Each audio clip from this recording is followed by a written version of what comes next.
রান্নার গ্যাসের সংকটের মাঝেই মানুষকে নতুনভাবে বিভ্রান্ত করছে কেন্দ্রের মোদী সরকার। রাতের বেলায় হোয়াটসঅ্যাপ করে নতুন নির্দেশ জানানো হয়েছিল। সিলিন্ডার সরবরাহকারীদের নির্দেশিকায় ছিল গ্রাহকদের ক্ষেত্রে এক সিলিন্ডারে 25 দিন ও ডাবল সিলিন্ডারে 35 দিনের ব্যবধান ধার্য করা হয়েছে। আর তারপরেই সে কথা চাউর হতেই দেশব্যাপী শোরগোল পড়ে যায়। অথচ পরের দিন সকালবেলায় কেন্দ্রীয় পেট্রোলিয়াম মন্ত্রক বিবৃতি দিয়ে এই খবর অস্বীকার করে জানালো, বুকিং এর ব্যবধান নিয়ে কোনো নতুন সিদ্ধান্ত নেওয়া হয়নি, আগের নিয়মই বহাল রয়েছে। আর দেখা গেল ওই হোয়াটসঅ্যাপ বার্তা ডিলিটেড। এমনকি ইন্ডিয়ান অয়েলের অ্যাপেও এই অ্যালার্ট জানিয়ে তাও সরিয়ে দেওয়া হয়েছে। প্রশ্ন উঠছে, দেশ কি এখন হোয়াটসঅ্যাপের মাধ্যমে পরিচালিত হচ্ছে?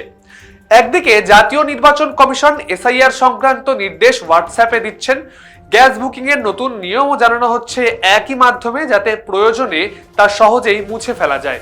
দেশ জুড়ে সাধারণ মানুষ যখন গ্যাসের সংকটে ভুগছেন, বুকিং করার পরেও সময় মতো সিলিন্ডার পাচ্ছেন না এবং কবে পাওয়া যাবে তা নিয়েও অনিশ্চয়তা রয়েছে, তখন এই ধরনের প্রহসনের অর্থ কি?